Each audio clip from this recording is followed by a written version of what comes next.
human design is a newer way of looking at the human as a whole to try to figure out what makes that person tick, strengths and weaknesses, and things like that. And one of the things that I love about human design that is also very confusing to me is, which is why I have Lindsay on today, is that it takes aspects of all these different modalities from astrology to I Ching to quantum physics and many others and pushes them together into one modality.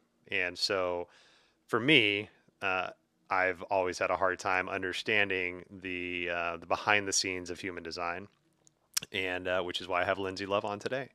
So we're going to talk about human design, a little bit of the history, how the chart is read, and also we go through some amazing tangents.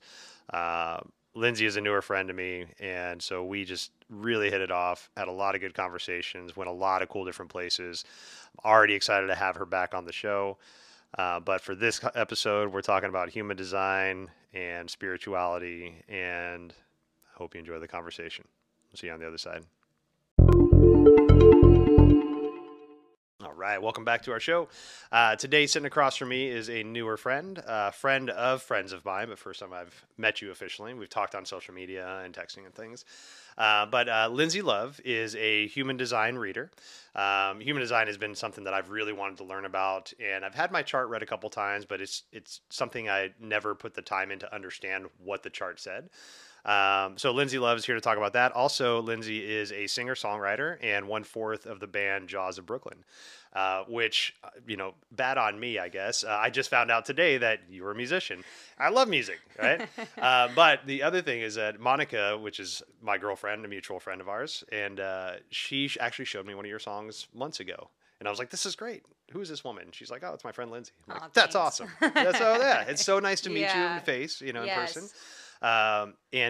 We were supposed to have our interview a couple weeks ago. Yes. Had a little mishap coming back from man. California. Yeah, from Oregon.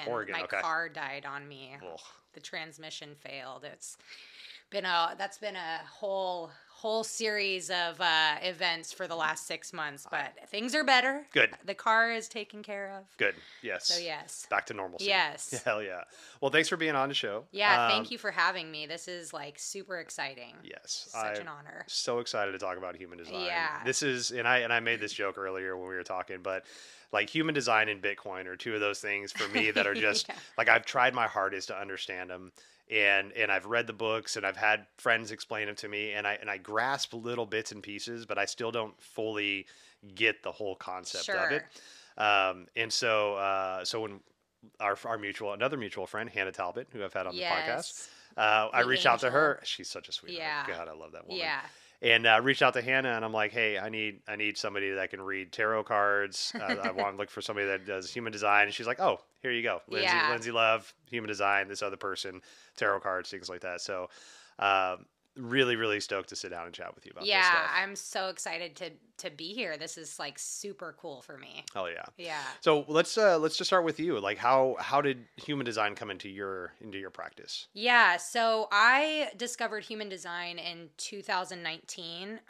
It was honestly just through listening to a podcast episode of, a random podcast episode, and it was mentioned this modality, and I have always been somebody that, for better or worse, really loves to understand people.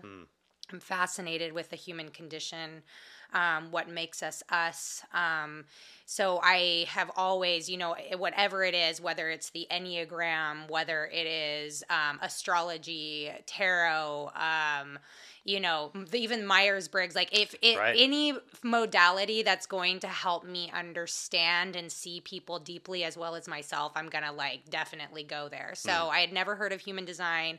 And in 2019, it was actually it was very hard to find information on it. I really had to dig. I found a few people, on Instagram that were doing it. This girl, beautiful angel, Jess Fields. If you look her up on Instagram, she was one of the first readers. And at the time, she didn't have a lot of following, so it was easy to message her back and forth. Okay, yeah. And I gained a lot of information there, and then just kind of piecing things together. And so with human design, you can get a free chart, just like your, natal chart, on astrology. And it's the same kind of concept. You just need your birth time, place, all of the same information. Astrology is actually kind of a component within the human design system. And so when I first pulled up my chart, I looked, and I remember one of the first things that I read is about my type, which I'm sure we'll get into, but my type is a manifesting generator. And it talks about, one of the first things it says is like sometimes, oftentimes manifesting generators are not intended to finish what they start. And that was a very profound moment for me, because up until then I had carried a lot of shame about not finishing what I started. That was like a huge area of shame for me growing up, And so that moment was like a moment where I was just like, oh my God, that is who I am. And so that was enough for me to keep digging. And it was, something that just, the more I got into it, the more it reinforced that who I innately am maybe is exactly who I'm meant to be.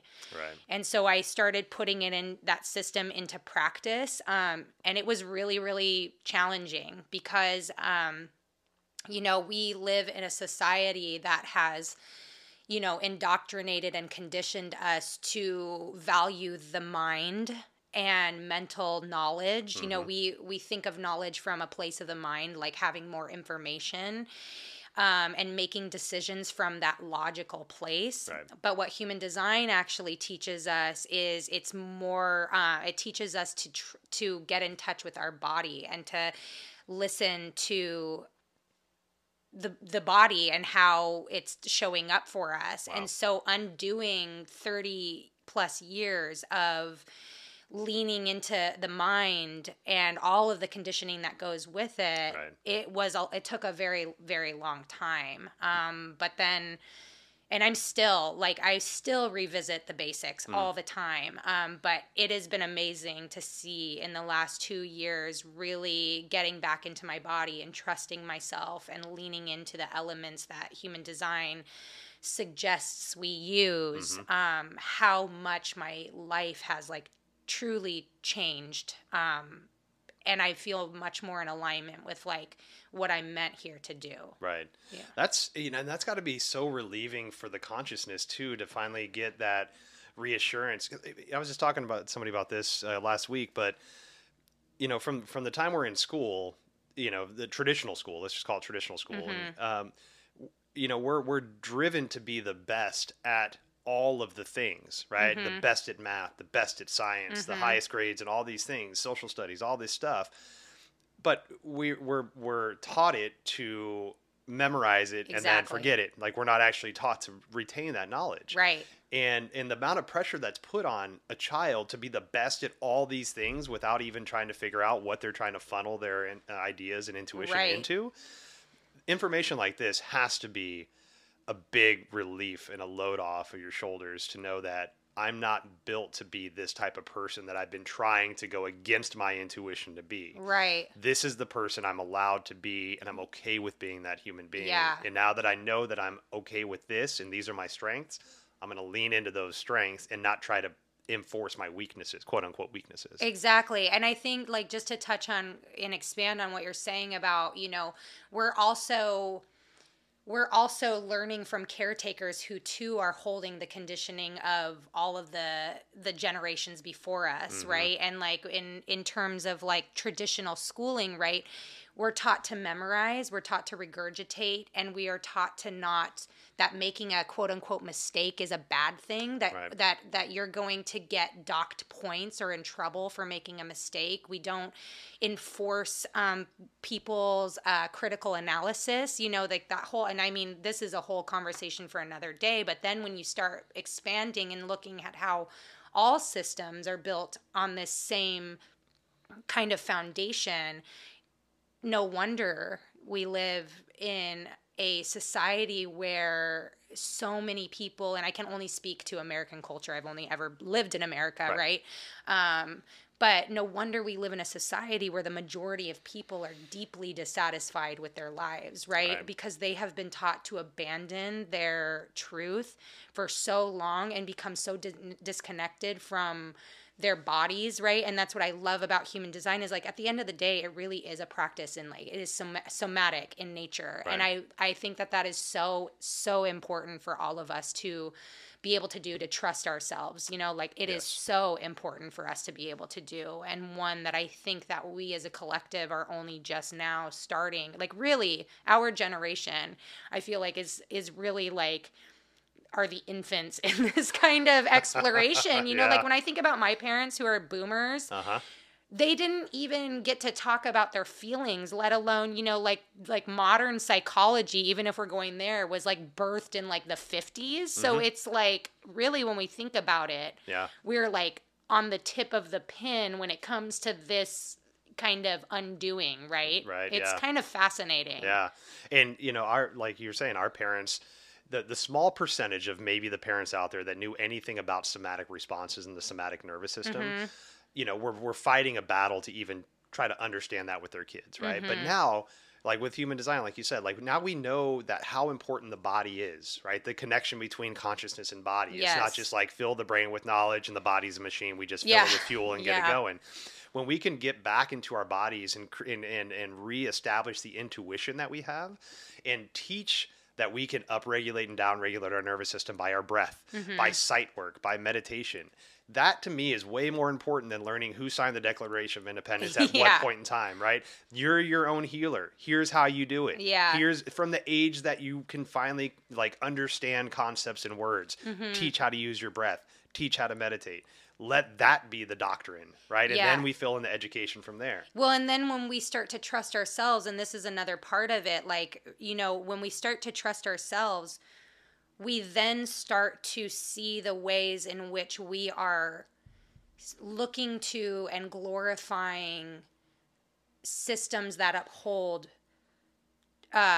harm, right? Or people that are perpetuating harm, right? I mean, I'm sorry, but like if you look at the leaders of our society, and I'm sorry I'm going off on a tangent, but like they are completely narcissistic people that are indoctrinating into us like you want to be like this celebrity because they have so much money, and or the Bill Gates or the Elon Musks because they're so successful. But I'm sorry that those people are narcissists, and no one gets to that level of power without harming others. And unless you can trust yourself and be like, that's not my truth, and that's not how, we perpetuate harm. And that's, and so it's not just about us, right? It's about like how we show up for others, how we teach our children, how we are challenging the structures of society when we really see like, whoa, this is like all wrong. I always say this. I have this conversation with my friend. I'm like, isn't it weird how like everything that's considered normal is really fucked up? Oh, can I say that? Yeah. Okay, great. Yeah. And isn't it crazy how everything that's like fucked up is considered normal? Like it's so wild. Right. So this is just such a big, and I know this is such a big conversation, and the system itself is very complex and very deep, and it takes, it's one of those things that we could have many sessions and you'll still always be learning, which is great, I think, which I love.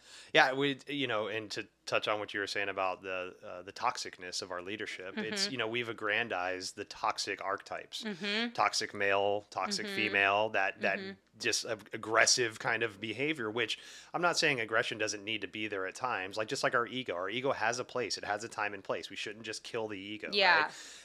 Aggression has its place, but it shouldn't be the go-to. It shouldn't be the forefront, right? It's not just like, oh, you don't like what I'm doing? Fuck you. Yeah. Now I'm dehumanizing you, so I can justify in my brain that you're not a person I should actually talk with or I should honor. Right. And then it's all done from there. Yeah. Right? It's just crazy. Yep. It's a crazy world we live in. So with standardized tests, before we get back to human design, not standardized tests, but the personality tests. I've been in corporate jobs for pretty much my entire life. And the last 3 years is when I've separated myself from corporations. But all through that, pretty much every job I've had since 2003, I've had to take some kind of standardized test for. Myers-Briggs or one of those type of tests. And I've never thought it twice about it. I'm like, yeah, whatever. Personality types, do your thing. That's fine. I was reading a book by Ibram Kendi X not too long ago. Great author. I can't remember the name of the book because he's written so many that I've read recently. But he was talking about how, I think it's called Stamped from the beginning. Yeah. Great It's book. definitely one of, I haven't read it, but yes, I know of that book. It's heartbreaking. It's to feel the systemic racism that's just gone deep, right? And this is part of that. So I've, again, never thought twice about these standardized tests, but in his book, he's talking about how standardized tests were created to keep people of color out of jobs, out of schools, because that was their way of saying, no, we're not being racist. Yeah. You just don't pass the qualifications. Yeah. And that hurt me so badly because by no means have I ever looked at those tests in that kind of light. But I've based my hiring and not hiring on the results of those tests. And if those tests are deep seated in that systemic racism that we've been just grown up with, how do I know that I wasn't participating in some kind of racism? And as soon as I learned that, it just hit me so hard. I felt like shit for so long. But now, you know, we use that information that downtrodden's us at times to be the influencer to make us more aware and to make sure that we're utilizing every tool that we can to not have that be the result. And if it's a tool that's been used for that, find out if it's still being used for that. If not, get it the fuck out of here because it's not being used anymore. And educate others. Like, you know, there are probably other people who are perpetuating these types of harmful things that they don't know about either. But yeah, I actually just recently learned about like the Myers-Briggs and the racist kind of history. And I don't even think that test was even created by any scientist. Like, I think she was like a mystery novelist or something like that. Have you read about? No, not at all. I don't know, because I don't know which test he was talking. If he mentioned a specific test in the book, but yeah, I recently learned that the creator of the Myers-Briggs test was, I think, like some mystery novelist. All right. And I was like, cool. All right, that works. Yeah, still fun to like, you know, for yourself to participate in. Like I like for myself, but yes, I agree with you. It's like, God damn, like how many things do we do that are just bullshit? Like what else is out there? It's humbling if you're willing to like be humbled by it. You know, if you're willing to see and listen, it's humbling. But one more little topic that I want to bring up, tangent on, and it just, you know, that just popped in my head. Somebody brought this up to me months ago, and it was a non-spiritual person. It's a friend of mine that just loves to kind of like pick apart the spirituality of the world. Love those people. I do. I love him to death. He's my favorite guy. And he was saying that he was like, we were talking about astrology, and he doesn't, you know, follow astrology, believe in all that stuff. And he said, in my opinion, this is him quoting, I feel that astrology adds to a level of racism. Because, and I'm like, okay, I'm intrigued. Please explain yourself. And he said, well, how many times have you heard, let's just say a Gemini say, I just can't with Sagittarius. I can't at all. Like, I just can't. And so you're basing your opinion of a person off of their spiritual sign, their astrology sign, just like we base opinions off of people's color or their gender. So profiling. Right. And, And I was like, wow, that's a really interesting way to look at it. Yeah, and no, it's very valid. And I think that this leads to an important point why it's so important for us as people who, I think, get on a healing journey, on a spiritual journey, on a seeking journey, that it's really important who we're learning from. It's really important that, you know, as two white cis hetero people, that we're not only learning from white cis hetero people, right? Like we need to be, and we need to realize that these practices are colonialized. They've been taken from the land that they come from the cultures that they come from, and they've been whitewashed because the majority of the yoga teachers in America, the astrology teachers in America, the Reiki teacher, I mean, all of the quote unquote spiritual teachers in America are white. And regardless of how, you know, woke, quote unquote woke we think we are, we are still operating from the perspective of whiteness and from the experience of whiteness. And There's this wonderful teacher named Sonia Renee Taylor that I love. I love everything that she puts out. She's brilliant, and she talks. She's an anti-racist educator, and she talks about how one of my favorite things she ever says is like, as white people, we are fish in water, and so we think that we we have all of this widened perspective, but really when you're a fish in water, how can you possibly see anything outside of that, and so it's really important to like your friend was saying, yes, astrology has been whitewashed in so many ways, and on that point, there's a wonderful astrologist. They go by the name Alice Sparkly Cat on Awesome. IG. Their content is beautiful, and they've actually written a book. I have not read it, to be fully transparent, but their book, Post-Colonial Astrology, I believe is the name of it. It is all about that practice, as well as embodied astrology on Instagram, and they do work in the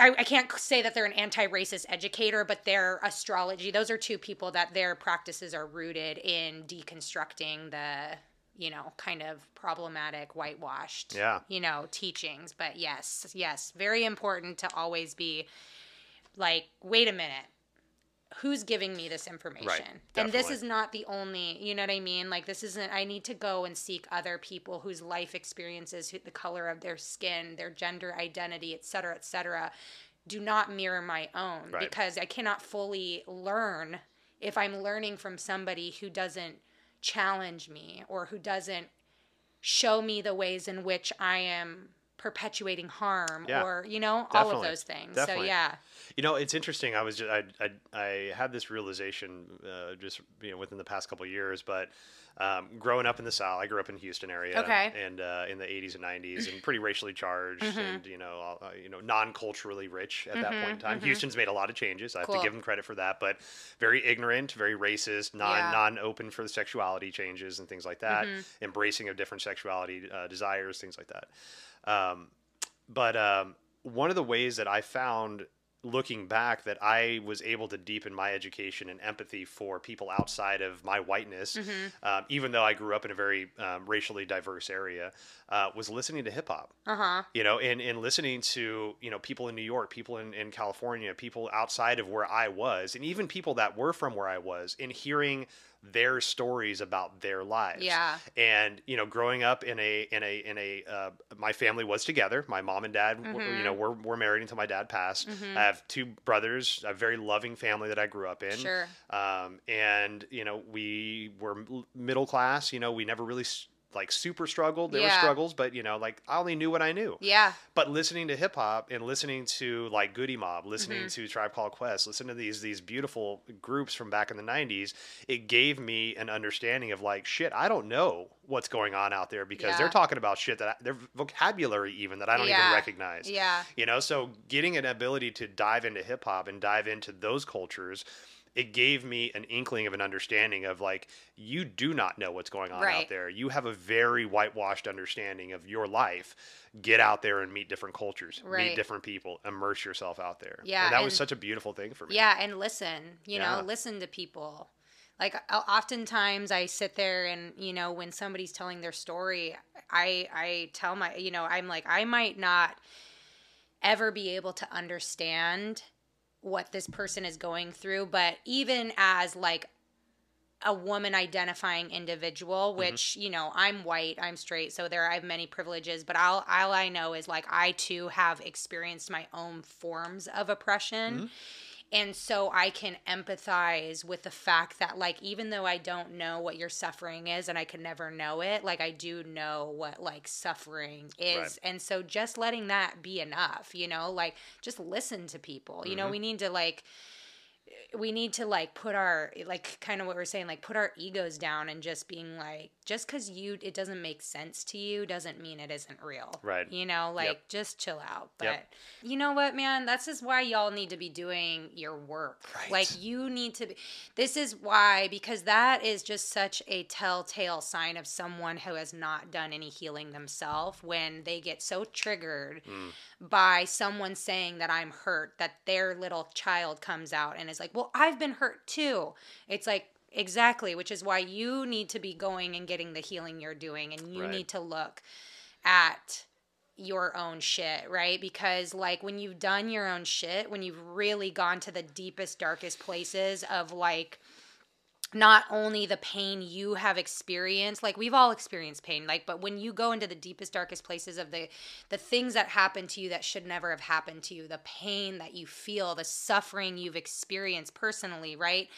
And you really, or the harm that you perpetuate, or the ways in which you're showing up or have shown up, that, you know, when you really face that and you really look at it, it's so much easier to see other people and realize like, and just to hold space and just to not have to meet their pain with like your own defensive shit. You know what I mean? So, man, and that's like, you know, we go into like epigenetics and ancestral trauma and like as it's like, you know, like it's deep. It is so deep. And like as white people too, man, like our ancestral trauma of like the whole, all the slavery that we, you know, enslaving, not we obviously as individuals, but our ancestors and all that, you know, that's shadow work. That's ancestral shadow work. Right. You know, looking at it and being like, you need to accept the fact that like, you come from a lineage that, you know, may have very well caused real physical harm on a very like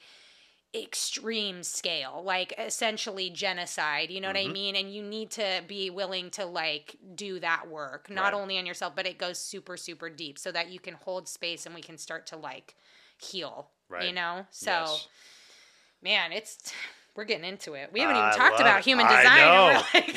We're like 4 hours in. This is all the reason you need to find your human design so you can unpack this shit. Yeah, exactly. Exactly. Oh, well, let's bring it back. So with beautiful. With human design, what do you know about the history of? Because it's been around like early 90s, something like that? So 80s. I want to say 87, 85, between 85, 87. Okay. So yeah, it's kind of a funny story. There's not a whole lot that people actually know. Like if you go online and look it up, it's like very shrouded in like mystery kind of. But it's basically this guy, and I cannot remember his like given name, but he went by Ra Uru-Hu. Right. Okay. And it basically just talks about like over like one evening or 48 hours or something, he had this mystical experience. Like drugs, right? You know, like I mean, that's what I thought. DMT. I was like, so yeah, he was like, I'm gonna do acid, DMT, shrooms, and Molly, and I'm gonna go out in the woods naked. And so yeah, Friday night. yeah. So this guy goes into the woods. I don't even know if it was in the woods, but he had a quote unquote mystical experience, and this kind of came to him. Essentially, is like basically all we know. Going back into the, you know, I think it's important to mention that human design is a culmination that pulls from many other traditions, you know, that are much more esoteric in nature, older, you know, so to honor that and to recognize where it comes from, it pulls from the I Ching, the Kabbalah, astrology, quantum physics, you know, it's a lot that is all kind of coming together to form this system that is human design.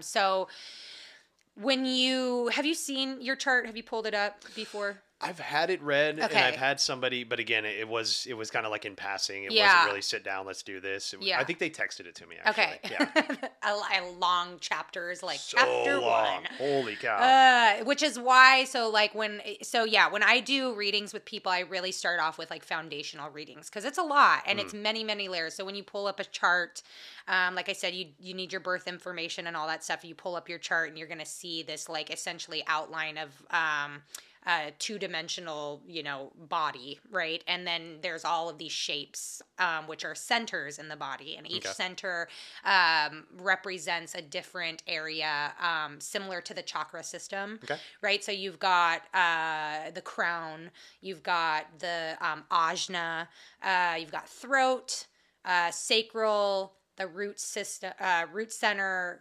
the spleen, and the emotional, right? And so And off of each of those is like a number that correlates to what is called a gate. So you'll see all these lines kind of coming off. And some of those lines will be colored in red. Some will be colored in black. Some will be fully colored in from one center to another. Some will be halfway colored in. Some will be white, right? And like some of those centers will be colored in. Some of them will be white. So it's very, upon initial look, it can be like, whoa, dude, like what is this, you know? The first thing that pops into my head when you mentioned that is when I was doing teacher trainings, I use it a lot now, but first introduced into it was the picture of the nadis. So in Chinese medicine and in India, they have the meridian lines that they move through, and then in Chinese medicine, I think they have the nadis. Which, if you look at the traditional picture of the nadis, it literally looks like a 5-year-old just scribbled a bunch on a dude that was meditating. Yeah, I love that. And just like all these little swirls and stuff, and then you look closer and it's like, no, these are all connected to certain points, and there's like all these lines that, and this chart, this nadi chart with the scribbles has been around for thousands of years. So cool. Yeah. So that's what first thing pops into my head. I'm like, oh, that sounds similar. Okay. Yeah, and like I said, you know, it pulls from ancient, you know, so even though this is fairly new, very new in comparison, yes, it comes from these ancient, thousands of years old modalities and wisdoms. But you have to show that to me. I don't think I've ever seen that. I know nothing about Chinese medicine, none of that stuff. So you'll have to use kid gloves and show me kind of like how it is.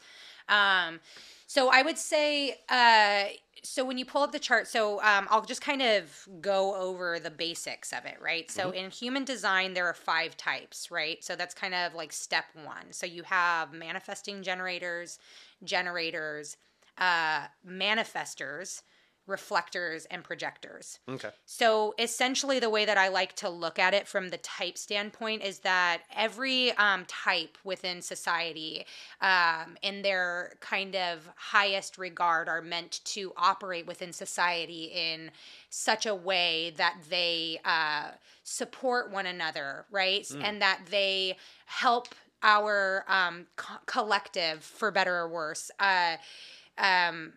kind of come into its highest expression as a whole. Okay. So, for example, the two most common types of human design are a generator, which is about 30 some odd %, and then a manifesting generator, which I think is like just slightly lower, you know, so we're talking like 37, 33%. Those are not the correct numbers, don't quote me, but somewhere around there. Generators, traditionally in our society, traditionally within human design, are seen as like the builders. They're meant to master things over time. Okay. They tend to work in linear fashion. And their whole purpose is to kind of like dedicate themselves to a calling that brings them fulfillment, right? With manifesting generators, which we both are. Okay. Yeah, we'll get into your chart. But manifesting generators are really here to live a life lit up completely. They're really meant to like bounce around and not work in linear fashions and just chase their kind of what excites them. And they're here to show the world that like there isn't one way to success, that you don't have to stick with one job for the rest of your life in order to find like whatever success means to you, right? Projectors are next down on the list, about 22-ish%. And they're really seen as like the guides.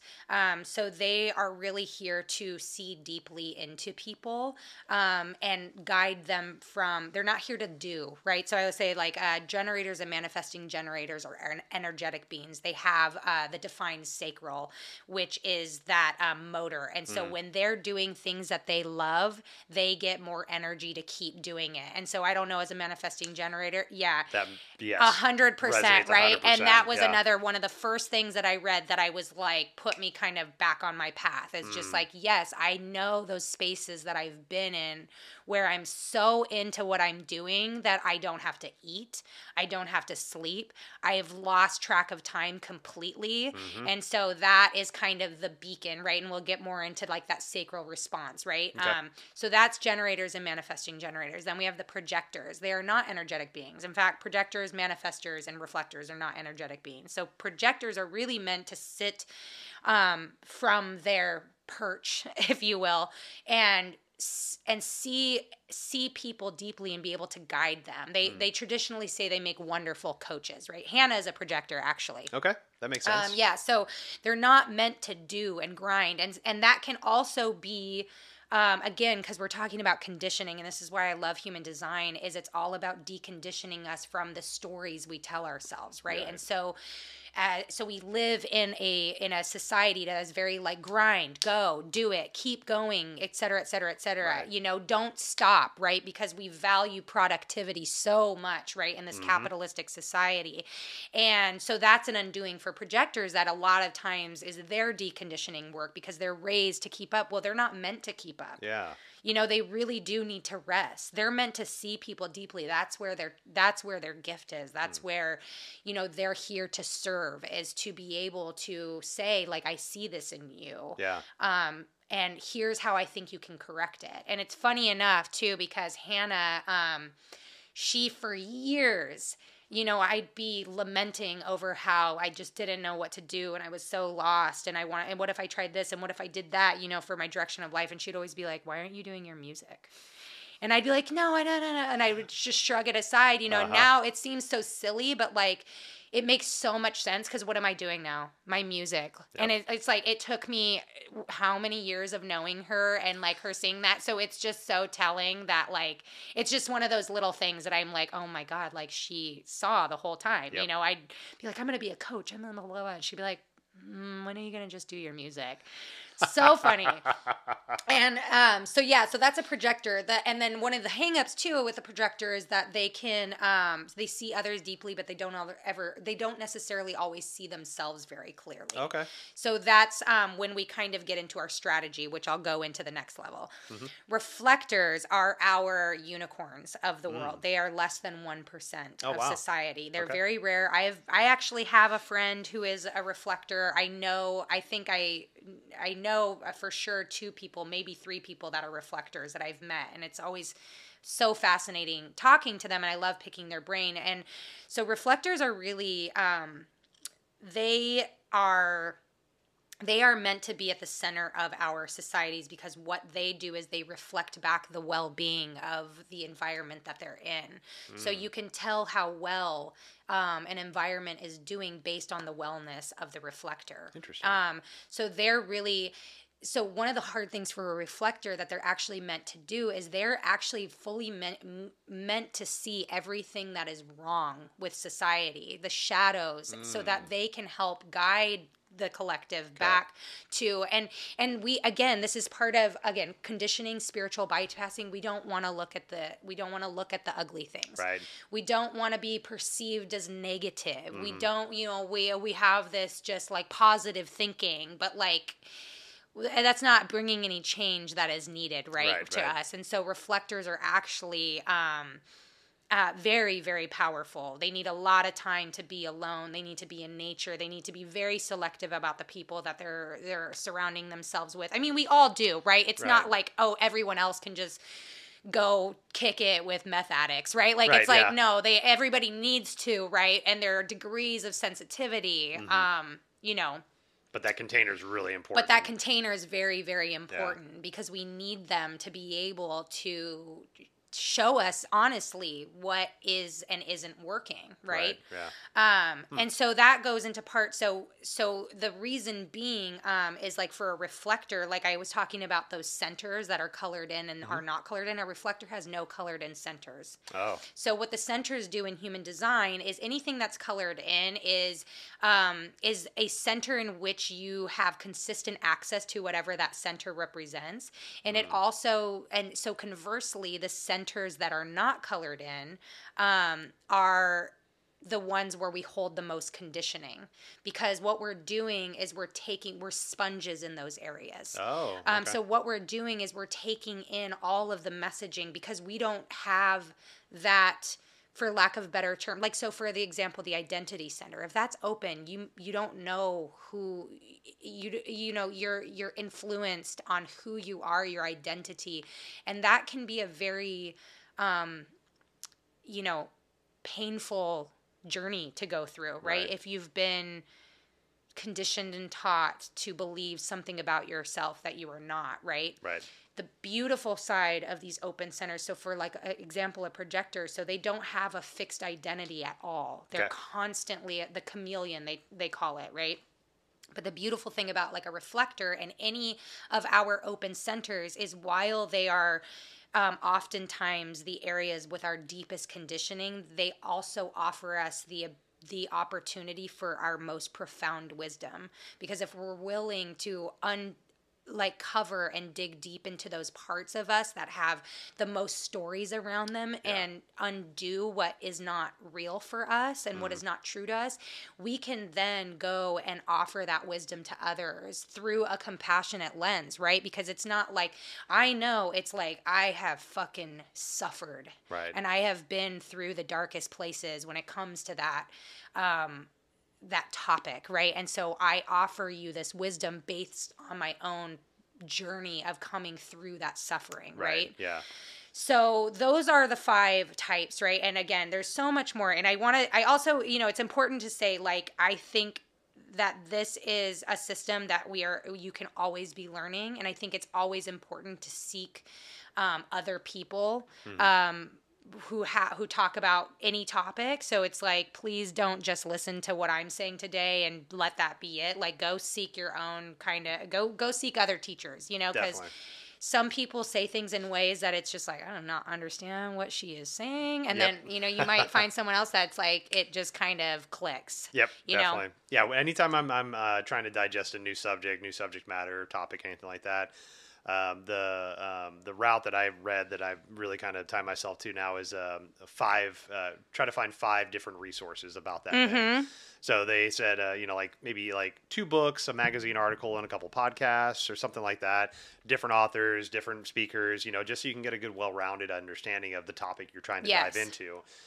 You can put out a lot of your confirmation biases by going to different authors and different speakers, instead of just being like, I like this subject matter and I'm just going to follow that and not listen to anything that counters that. Yeah. Which can be hard. Yes. Sometimes. It can be. Yeah, it definitely can be. Especially, we were talking about algorithms earlier. When we get our algorithm, and if we're not consciously trying to look outside of that algorithm, like, not to put political views out there, but, I subscribe to both CNN and Fox News. Okay.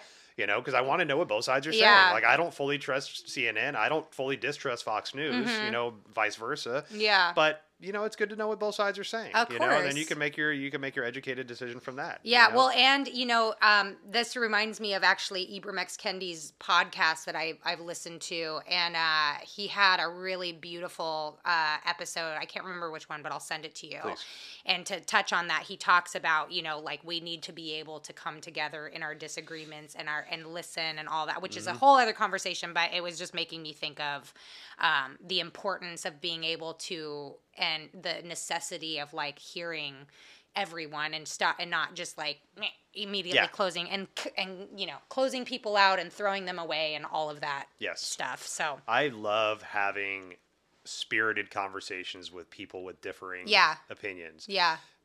And in the sense of having a conversation just to share knowledge, not having the conversation to try to sway somebody's opinion. Yeah. Like, I'm not trying to hear what you have to say so you can change my mind, but I do want to hear what you have to say because it helps add value to me into understanding the other sides and the full scope of whatever picture's out there. Right. Right. And same with me with somebody else. I'm not having this conversation with you to try to say my way is right and your way is wrong, unless it's like racism or like child abuse, then there's some hard There are some lines we do need to draw in the sand. Yeah, but if it's like a political discussion or if it's a discussion about like immigration or whatever, let's talk about it. And let's have a conversation. It's really helpful because when we have those conversations too, we notice where we're like healed versus where we have some work to do. Because like, I think about this in terms of the God conversation. I was not raised in a religious home at all. We didn't even talk about God growing up. Okay. And for a long time that was really sad for me because I as a kid wanted community, I think, and I saw it from that view. But now as an adult and having so many friends who grew up raised in the church and the amount of like triggering how loaded the God topic is for them, and they can't even have that conversation. Whereas like I can talk to any religious zealot all day and it doesn't bring anything up for me, right? And that's not true for all topics, but I think that that's why it's really important to be able to talk about, because it does. And yes, there are lines we draw in the sand, right? But things like politics and whatnot, it can show us like if I'm getting triggered, then why? Right. You know, what is that saying Yeah. about how I feel the need to be right? Yeah. Or, you know, et cetera, et cetera. Yep. Why did my 7-year-old just show up and stomp his feet and shake his fist and be Yeah. like, nuh-uh? Yeah, exactly. Exactly. All right. So with human design. So Yeah, just to bring it okay. back. So I pulled up your chart because I'm like, you know what? I'm Okay. a visual person. Yeah. So this way I'll just kind of show you as we're going through it. So this is your chart. Okay. We're not going to get into all of it again. It's very deep. We can do that at a later date. I'd be more than happy to. But so these are what I was talking about, like the center is being colored in, what you have access to, all that kind of stuff, right? So and like you were saying, the solar plexus is exactly. The sacral, Yep. So you got root, you got the sacral, you got the identity center, you got the throat, the ajna, the crown. I forgot the will center earlier, spleen, and emotional center. Okay. So type. So we did the types. So and then we go into strategy, right? So this is another beautiful thing that I love about human design is, you know, how many times do we hear people say like, just trust your gut, trust your gut. Yep. So, but that's not how everybody's intuition works, right? Okay. Oh, you know what? I need to back up because you know what I forgot to mention is I forgot to mention the manifestor for the type. Okay.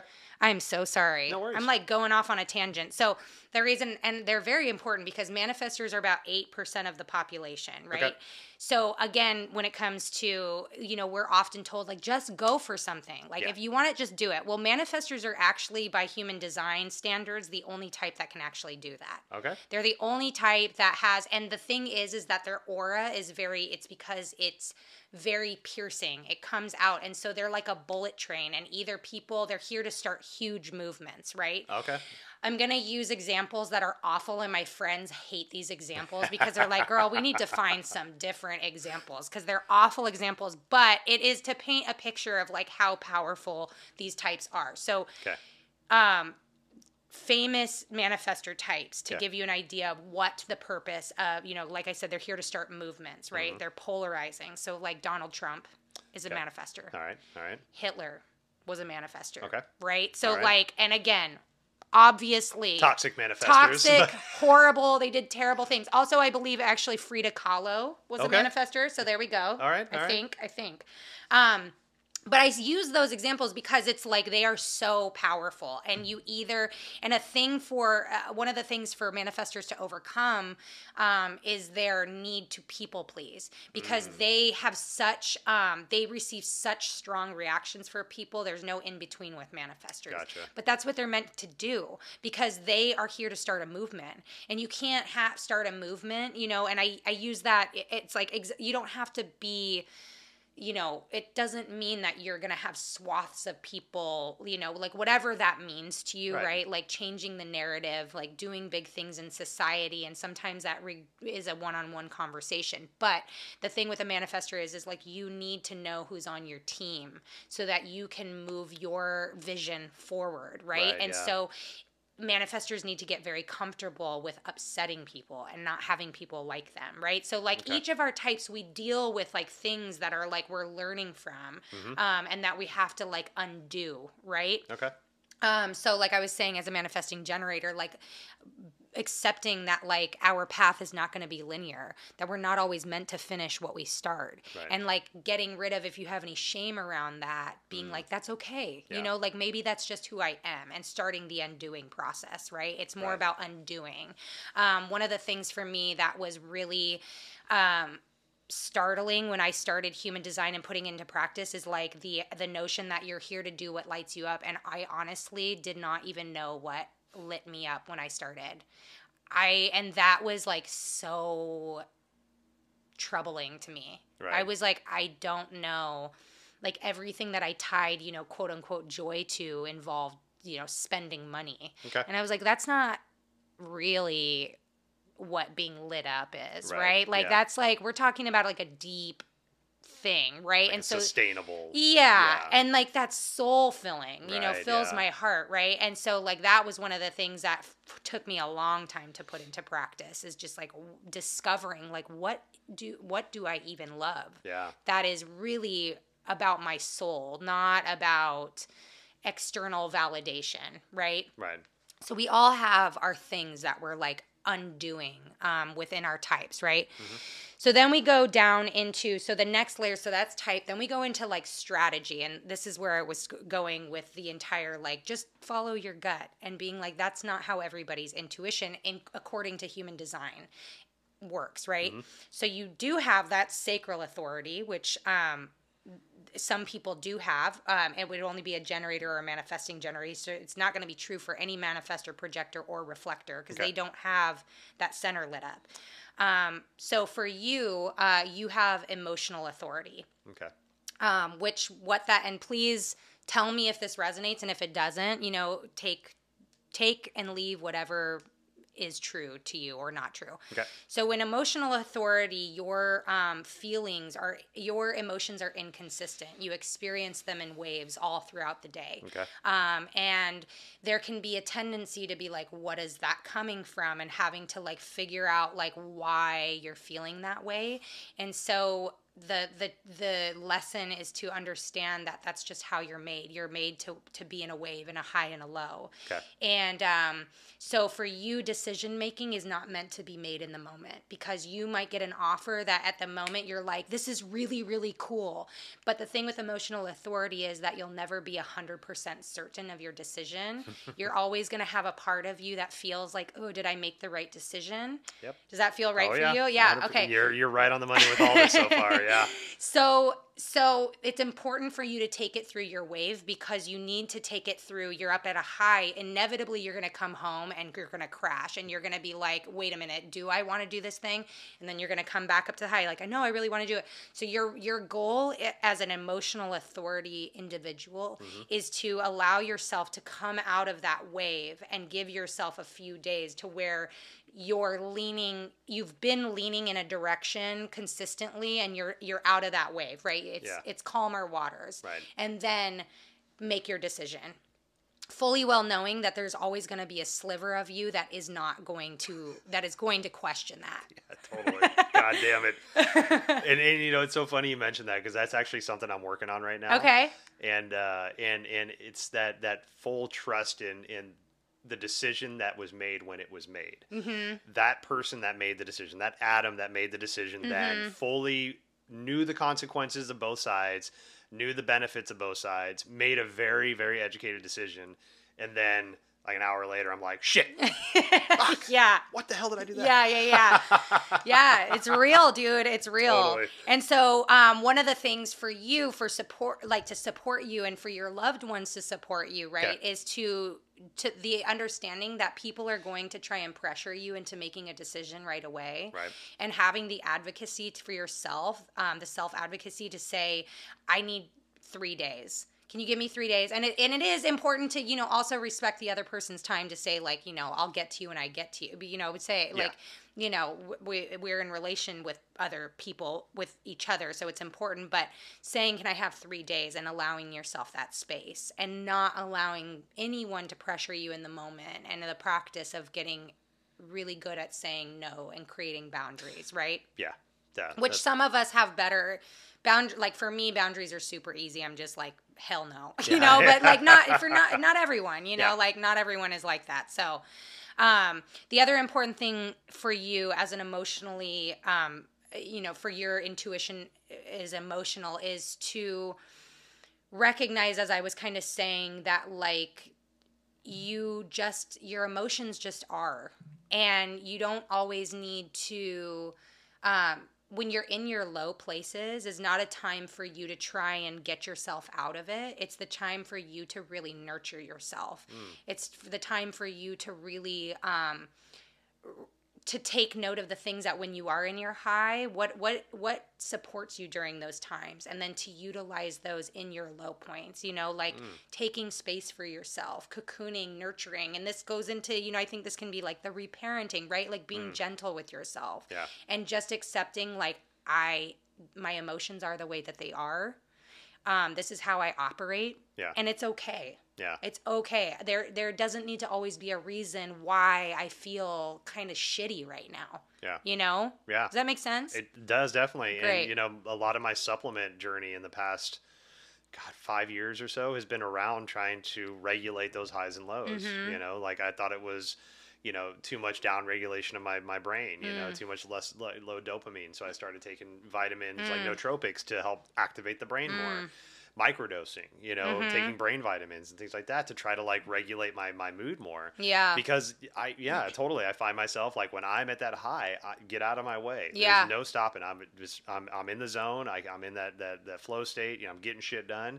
But when I crash, like, it's so disheartening because I'm like, there's nothing that happened. Yeah. Like physically, mentally, I didn't get in an argument. Everything's great. I've eaten. I'm not down in my blood sugar, and then I just feel like crap. Yeah. Like, what the hell? Yeah. And it's just like, okay, should I take my microdose later in the day so it carries me over? Should I back off my brain vitamins? Should I not take vitamins in general? Because maybe that's adding to the irregularity. So. And that's the thing too. Going back to like, we have this standard. This is why I am such an advocate for the deconditioning journey, really, because what if that's just how you are? Right. And even well-meaning naturopaths or, teachers of all sorts, we're still being taught from like other people's perspective, and somebody has decided, and granted, like, listen, mental health, emotional health, like there is obviously discernment to practice within this. I am not here to say like you don't need antidepressants. If that, I take antidepressants, like that is not what we're talking about. But knowing how you work, like now it's like, well, maybe this is just how I operate, right? And maybe I just need to be more gentle with myself and like take time to, if it's laying in bed for an hour just to be by myself because that's what I need and that's what feels soothing to me, then so be it, There you go. Knowing how you operate. It's like you wouldn't ask your coffee maker to cook your pizza. Right, exactly. Right? It's like that's not your job. That's not how you're going to show up. So knowing what those strengths are, what your weaknesses are, and how to maneuver around those, I think that's, that's 100%. I think I have so many friends. I do not have emotional authority, but I have so many friends that do. And it's really, I feel like this is the key piece of information that has supported them all every time, is the understanding if you have emotional authority. My daughter has emotional authority. And the interesting thing too about that is like, I'm interested to see Monica's chart, but so like say you have emotional authority and she does not, which is how my daughter and I operate. So even though she's feeling the emotions, because my emotional center is open, I'm actually the one that's amplifying it out. So I'm the one having the outburst. I'm the one, and I'm like, I don't understand, because I'm an even keel all the time. Like I have to have something externally happening for me to like do this, right? Yeah. But so it's interesting too, and I'm very excited to see Monica, and we'll have to put them together. But it'll just be interesting to know like how that's being influenced with each other, right? Definitely. So, yeah. Okay, so then we go type strategy, then we go into authority, which is basically your personality, right? Okay. And so it's how you come across to yourself, how you come across to the world. So you look at it, you'll see like two numbers, right? It goes 1 through 6, and they are going to be configured in various different ways. Okay. And each of the numbers represents something different, right? We've got like the number 1 is the investigator, 2 is the hermit, 3 is the martyr, and these are the old terms. People have recoined them, and which I think is great. So please don't take this as like any of these negative. 4 is the opportunist, 5 is the heretic, and 6 is the role model. Okay. So you are the 4-6. Okay. If you go on like Jenna Zoe's website, she recoined this, the regal authority figure. Regal authority figure. So the 4 is probably is the conscious part of you. It's probably how you see yourself, while the 6 is the unconscious part of you, and it's how others see you. Okay. You're over the age of 30, so you've done some work, so you probably are starting to recognize these things about yourself. But what it says as the 4-6 is that so the 4 is the opportunist. Basically what it talks about is that friends and family are imperative to your well-being. They are so crucial. They are so important to who you are and how you operate. And you don't just want like any relationship. You want intimacy. Yeah. Like you really want to know people deeply. And you probably are somebody who brings a lot of people together, really good people together. And that is so important for you. It's also really interesting. And this is something that I started putting into practice. I'm also a 4-6. Okay. And so one of the things I put into practice with this is it talks about leaning into your relationships in order to find the opportunities that you want in this life. So instead of cold calling, right? Like I think about this in like applying for a job.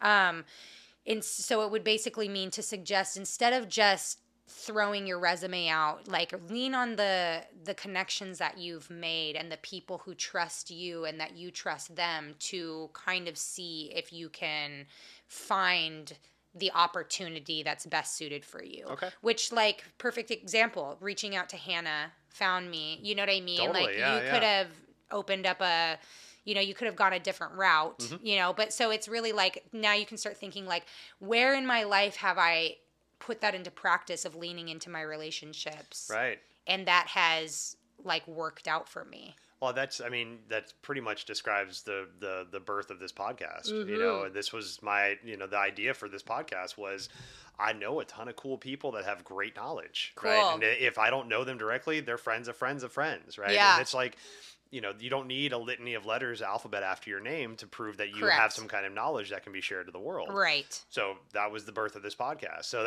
it's funny to now have vocabulary and definitions around the emotions that I felt that drove the birth of something, right? That's exactly. Really, yeah, cool. Yeah. Love so that. now you can like start to really also like even notice more. Like I can just lean into the fact that I have a gift and that it's really actually critical for me to create intimate relationships built on deep understanding and trust, right? And that's just how I am. So then it cuts the fat, right? It's just like, okay, cool. That's the way I operate. I'm going to go that way. Right. Right? Yep. That's why I hate weddings, because like I just realized this. I hate small talk. Like I just want to meet you and be like, small talk. Hey, how's it going? Oh my god. Are both your parents alive? If one died, how'd you deal with it? Oh Is my that cool? Can yes. we talk about that? Oh my god. I don't want to. Please, don't care about what you do for a living. I don't care where you live. Oh, let's talk about our Jesus. emotions and our deepness. Please don't ever make me have small talk with you. I hate it so will. much.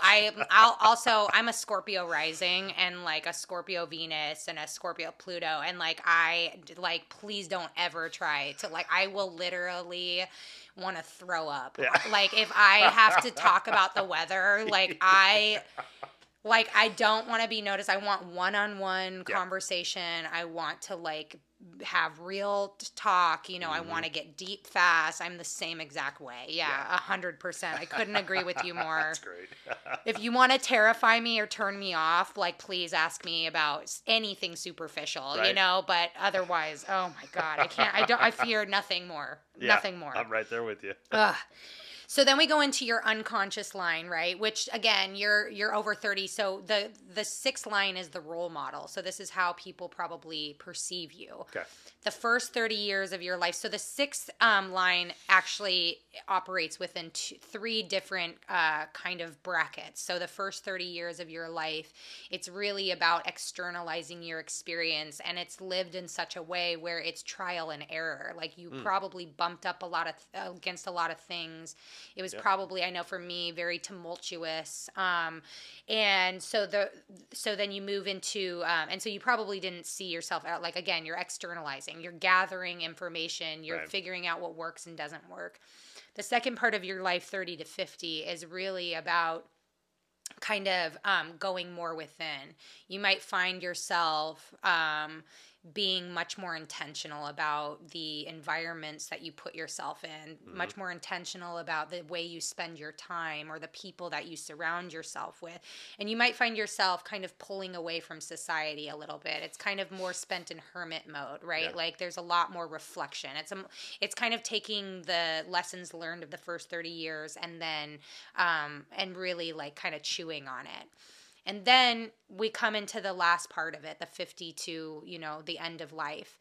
And that is where you actualize that wise sage, and where people really start to see you. That's when your role as the role model within, your group or whatever, your world, Right. becomes actualized, because then you really have the wisdom of like, your experience and then chewing it over, healing all that stuff to then share it. The biggest thing for a sixth line to really tap into and to really sink into is that deep need to like really trust yourself, to really not seek so many answers outside of yourself or other people, but really realizing that you really do have a deep wisdom within you. Right. And trusting that. That's been a hard one for me. Yeah. The intuition is something that it was never really dismissed, but it wasn't encouraged when I was growing up. So intuition to me was trust your gut, like you said. Yeah. And that was the only intuitive thing that I really kind of resonated with.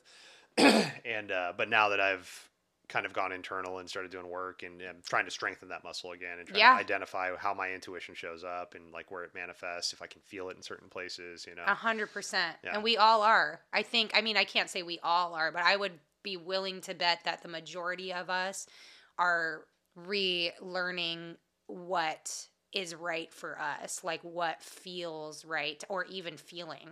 Yeah. I mean, so many of us are not even feeling. Yep. You know what I mean? Yep. I mean, that it's really... And so many of us are operating from our conditioned states, from our pain, from, protective mode and all that kind of stuff. And I struggle with the same thing. Trusting myself has been something that, unfortunately I was raised in an incredibly abusive upbringing. And so I really never knew how to trust myself. And I think even when I got on my, spiritual journey, my shadow work journey 13 years ago, you do all the things, you go into yoga, you're seeking everything, right? You're just like a sponge. And it really wasn't until like a year or so ago, maybe a little bit longer, that I realized that I had this realization that I was like, my doing all of these things, going to all of these teachers, all these workshops, is still me having someone else tell me what to believe. Wow. And I think that is so important too. In another aspect of like the spiritual community that we live in, is that it's such a perpetuation of like that colonial religiosity, like Christian paradigm of like, there is a guru who knows more than we do, that is telling us, preaching to us what to think, how to do things, and not always out of a vile place, but that was so profound. I was like, I'm still looking outside of myself for the answer, even though this person is like, it's within you, it's all within you, but they're telling me that it's within me, but I'm like, tell me more. Right. Yeah. And it's still me not trusting me, and the most powerful thing that I ever did in my spiritual journey, again, this was a year ago, is I decided I am not fucking listening to one more person. I'm not taking one more course. I'm not going to hear one more person speak. Like, I am ready to just listen to myself. Hell yeah. And like do and experiment with that. You know what I mean? It doesn't mean that people don't have good things to say, right? But I was way too much outsourcing the wisdom of other people to try and figure it out. And I still wasn't figuring it out, Yep. So I totally get that for you. Yeah. But so that is the biggest thing that you can do for yourself, is that sixth line, is to just take a step back and be like, tap into yourself, take some space to just really be like, wait a minute, like, what is my truth? Right. It might not be other people's truths, right? Like, Yeah. and it might piss some people off. Yeah. But it's going to honor where I'm at and start to create some of those boundaries probably that I have a hard time creating in the first place. so much. Yeah. So much. And the other thing is too is that like part of your role is like that it's in who you're being that is actually what influences other people, not in what you're saying. Right. So that is part of the role of the role model, is like through how you walk. You know, actions speak louder than words, right? And so like we can't, for example, you say like I could never teach you about boundaries if I'm not walking in my own truth around my boundaries, if I'm not modeling that, right? Yeah. And so it's as that role, it's like, how do I show up? Because you don't necessarily, when you're showing up in that way, you don't really need to say much, if anything at all. Yeah, because your actions are there. Yeah. They speak for whatever you're doing. Exactly. Yep. Exactly. So that is that. Okay. Yeah, right. So then we go into the strategy. So how you kind of like operate in life, and like again, every type has a different, you know, it's much too much to go into all of it. So we're just doing yours, but every type has a strategy. Yours is like responding. Okay. So again, we're taught to like go out into life and just like do things and make things happen, but you're actually, as a manifesting generator, like not meant to do that. You're meant to allow opportunities to come your way. Use the ability to tap into your authority, right? Which is that emotional authority, in order to make the decision that feels best for you. Okay. Right? So it's much more fluid. Okay. And so in order to do that is like how are we filling up our energetic sphere with things that we are saying yes to where we want to say no to? Where we're saying no to the things that we really want to do. Right. Where we have relationships, people in our lives that are actually taking more than they're giving or reciprocating. Right. Are we working jobs that are killing us slow death? You know, and again, you know, it's a privilege to be able to quit a job often, you know. Right. But there are so many ways we can look at this where it's like in order for the universe to send us things, we have to have space for it. Right. And so then that's where the work of like really looking at our truth and asking those questions, where are there things taking up my space so that there's nothing able to come through there? How am I out of alignment so that there's no ability for the opportunities I really want to find me? Right. You know, when I started human design, I was not doing any music at all, right? Like not whatsoever. And then I got into, and then like through the practice of it, and I like got on this path, and now it's like really, truly crazy to me at times that I'm just like the amount of like how much it's working. Yeah. Like truly, I'm just like, this is nuts. Like and it's like, cause I'm like fully in alignment, and I know that I am fully in alignment with like my purpose, like what I'm here. And I think that we have many, right? So I think that I will add on to this purpose of my life, but I know that like I'm meant to do this. And like it doesn't mean that my life is easy, because my life is not easy, right? It does not mean that I do not have struggles, or that I don't, you know, I'm not going through my own shit, because I very much am, right? But in the realm of like my purpose, like the amount of ease and lack of effort that has come in this arena of my life, because I'm fully in alignment, and because I've gotten rid of the beliefs of the way I operate, of the things, of the people, all of the things that like really made me feel like shit, or that just I didn't want to do. And again, this was a process, you know, even the job thing, you know, like it's wild. You know, and it takes time, and it's not this like unicorns and rainbows and life is just perfect and easy. Because again, that's like, we got to get that shit off. Like, life is life. Yeah. Especially where we're living now with everything going on. It is fucking hard. Yeah. Right? Yep. Like, let's just be real. Yep. Definitely. You know? Yep. But like, that is makes it a little bit easier. Right. Or I wouldn't even say easier. It makes me a little bit more resilient. Yeah. When you have the why, The you why, know, and that, yeah. that really helps to know, like, to drive the do when you have the why. The why is so important. And I Yeah. think it's like a buzzword. It really is. It can be like such a buzzword a lot of times, but it's so important. Right. Like, and you've got to determine really like what that is. And I think when we talked on the phone before, you know, my why was the thing that I was avoiding for so long.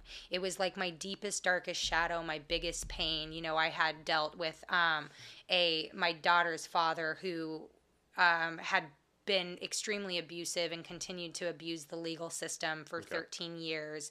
And I just tried for so long to push it away, not talk about it, ignore it, try to be a doormat, make it go away. It wasn't going away. And, you know, it was like the minute that I started facing it and calling it out, like that's, and putting it into my music and putting, and like being like, this is my, and so when I say purpose, like my purpose is the fact that like I'm so intimately familiar with and so intimately in relationship to my trauma, to the pain and the suffering that I have felt through being my life's story being about abusive relationships, because it was like my parent, you know, my whole life has been abuse.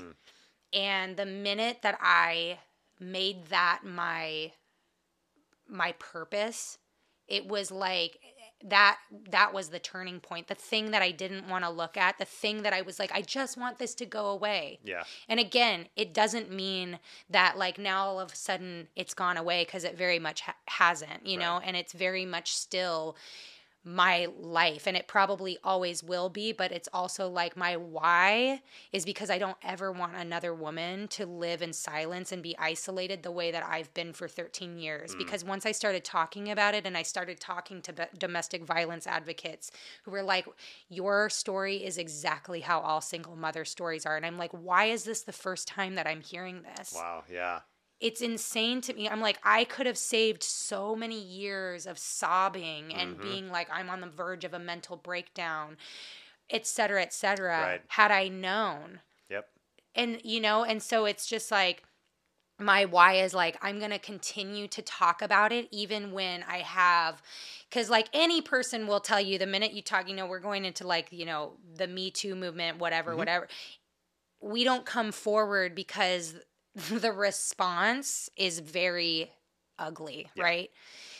But because I'm rooted in my why, I will never stop using my voice to talk about the like shit that I've endured, because my why is that I want this to stop, you know, like I want women to feel, I don't want any other single mother to feel alone, or any woman to feel alone, or anyone to feel alone. Definitely. You know what I mean? And we need to start having these conversations. And so, yes, having your why is so incredibly important, because when you're rooted in your why and you're getting shit thrown at you from every which direction, if you are not solid, you're gonna fucking get knocked off. Yeah. Inevitably. Yeah. You know what I mean? I do, yeah. I mean, I know what you know, and I'm sure you've got your own why, and, you know, it's obviously different than my own. Right, but yeah. But I share your desire to normalize vulnerable conversations. Yes. Whether it's abortion, fucking puberty, anything. menstrual cycles, Yeah. you know, like male toxic masculinity, the ability to not cry as a man, you know, like all these things. It's a like, real one. let's talk about this shit, so it doesn't feel cringeworthy when somebody says, you know, brings it up. It's like, oh, why'd you talk about it? Yeah. Because we need to. Yeah. We need to talk about race relations or lack thereof. Yeah. We need to talk about the inequality of our social system. Yes. Right? The you know, the haves and the have-nots. We need to talk about all this stuff. Yeah. So then, you know, when we talk about it, we can start to find solutions. But if nobody's talking about abortion, nobody's talking about menstrual cycles, nobody's talking about like single parenting and how fucking hard and crazy that shit is, then we're never going to get to a solution. Exactly. Yeah. Exactly. Yeah. There's a whole lot that we have been avoiding that we need to stop avoiding. Yep. It's right there to talk about. It's crazy. I mean, this conversation could go on like for days I at know. this point. Uh-huh. I'm like, God, am I talking too much? Nope, not at all. Not at all. So responding. So now you know, right? Like, Mm-hmm. so, figuring out, like, getting deeply in tune with your body, right? Mm-hmm. So moving on, so then you have like the kind of like the sign that you know for your type that you're doing it right. And for manifesting generators, it's satisfaction. So when you feel a deep sense of satisfaction, that is your clue, right? Along with the, like, you have the sacral, so your motor, right? Like you're like, this is a sign, like I'm doing this and I feel like I could keep going. Mm-hmm. Like that's a good thing. Okay.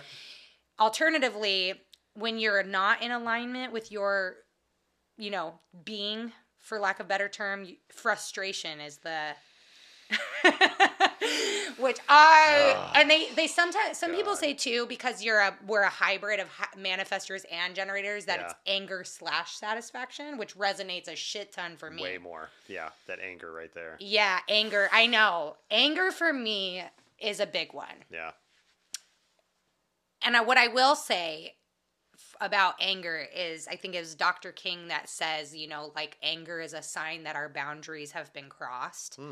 I'm not quoting that exactly, I don't think, but and it might not even been him that said it, but I'm pretty sure it was, and I think that that's really profound to notice. Like, so regardless of how we look at it, anger, frustration, it's a sign that, like, something is out of alignment, right, and we need to, like, recalibrate. So again, that goes back to the question of, like, are your boundaries not clear enough? Are your boundaries being crossed? Yeah.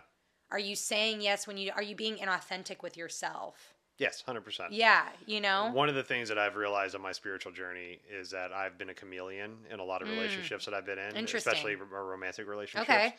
And where it's just like, what do you want to do? Okay, let's do that. Like, what do you want to wear? Okay, I'll just match you. It's like I never really set out to find out who I was as a human being until I started on my spiritual journey. And then it's like, why am I doing all these things that don't fucking serve me? That's so interesting. Why am I having these conversations? Why am I hanging out with these type of people? Yeah. Whatever, and putting this into my body. As soon as I started to look inside me, this is when the things started to get pushed aside. Like, why are you doing this? Don't do that anymore. Why am I not doing that? Let's do that, right? Yeah. But it took a long time for me to even realize that I was doing that. Yeah. And I didn't know who I was. And that's interesting because if you look at your chart, you have an open identity center. So that's really, like, interesting because it would suggest, again, in human design, take it or leave it, right? Like, don't let these systems tell you who you are. But it would suggest that, like, that was a deep area of conditioning for you. You didn't have access to a consistent, like, identity. Yeah. But, again, it sounds like, you've done the work. And so that's probably a deep area of, like, wisdom for you. Or rather, a big lesson that you've learned, and it probably took a lot of work to get to where you are within that area. Yep, and still a lot to do with it. Yeah, and so then the question becomes, right, to consider, how does my learning in that area, how can I utilize that to serve others, right? If I notice that they're in the same place, right? Because I can now relate to them, right? Like, it's not about trying to, like, come at them from this higher part, but it's like I can deeply relate to the pain that I know that creates, the confusion, the suffering, whatever you want to put, whatever feeling it brings up to you. Yeah. Because you've done the work and you know what it takes to get to that point. Yes, it's a hard journey. Yeah. I'm actually seeing that in my daughter right now, my oldest daughter. How old is she? 17. Interesting. Yeah. I wonder, it'll be interesting to see if she has an open identity center. Yeah, I'll have to. How many kids do you have? 2 girls, 17 and 12. Oh my gosh, I didn't even know that. Yeah. Oh my gosh, what are their names? Peyton is my oldest, and Harper is my youngest. I love that. Yeah, they're beautiful. That's amazing kids. Oh my gosh, that's so cool. I love meeting other parents. Yeah. Young parents too. Yeah. Oh yeah. That's a hard one. It is. Yo, like, can we talk about the real struggle of going to the school and, like, everyone's, like, 14, 15 years your senior and, like, doing the suburban parent thing, and it's just like the small talk thing. I'm like, please don't notice me. Yep. please don't notice me. Mm-hmm. Like, I hate that. I hate that. I'm just going to say it right now. Like, I hate the whole like school. I hate that whole All thing. small talk. Oh It's my all God. designed around small talk. And like Ugh. meaningless small talk that for some reason means something to somebody. Like the weather. Like, God yeah. damn it. Like, fuck. Yeah. Oh my gosh. Yeah, I feel you. I feel you so much. And Yeah. it's like, yeah, I was 21 when I had my daughter, so I was always Yeah. a good 23. Okay, yeah. So it was Totally. like good 10 to 15 years behind everyone else. And then you get, people have, whether they want to admit it or not, they see you as something. Mine was always the moms never wanted me to be around the like husbands. Okay. And I'm Oh, like, dude, I do interesting. not want your man. Like, Yeah. your man, I'm good on that, Yep. like, but yeah.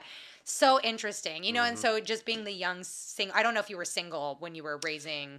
We separated when I was 28. Okay, so so we you were were together for a little bit fairly of time. young though, doing the young single parent Yep. kind of thing. Oh, So yeah. yeah, it's a thing. It is a thing. It's a a whole struggle. thing, dude. Yep.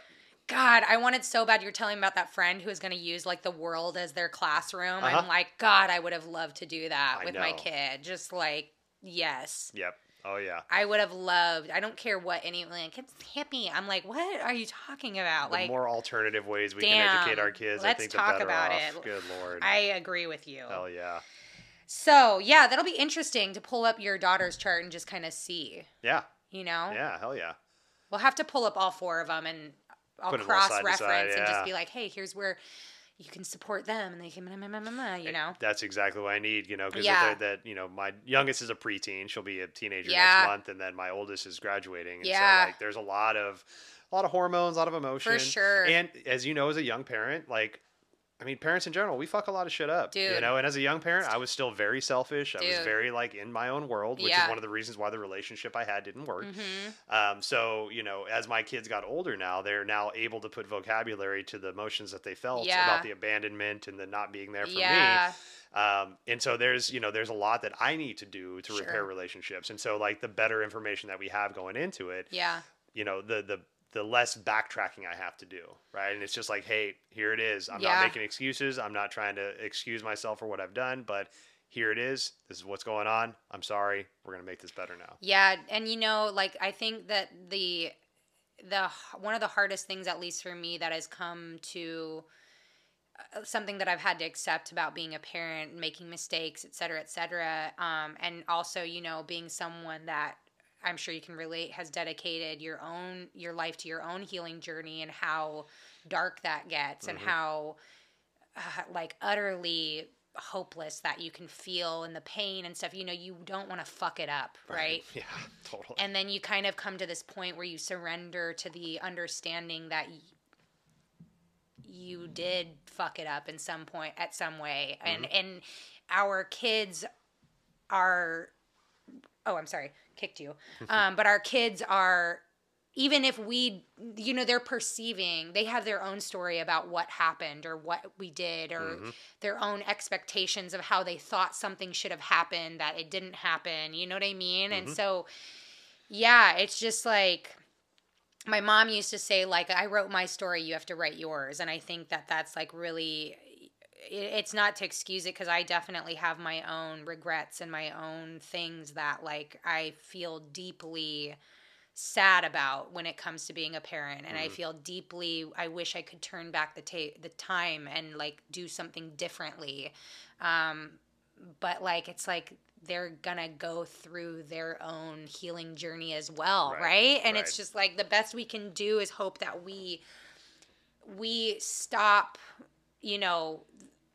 we cut the cord on the problematic patterns that we were raised on, so that it stops with us. You know, like, that's the best thing we can hope for. Yep. Because there's no getting out of the healing journey for any of us, no matter what. Yeah, there's always something that we're gonna have to work on. You know, and like, I think one of the things, I was listening to a child psychologist, and she was saying, like, we can try our hardest to not traumatize our kids. Right. But you not giving your child the toy that they want could be trauma to them, right? That could manifest as trauma. But you're the adult, and you've made an adult decision to not give them that toy. Maybe you couldn't afford it. That's fine. Whatever it is, you made that decision.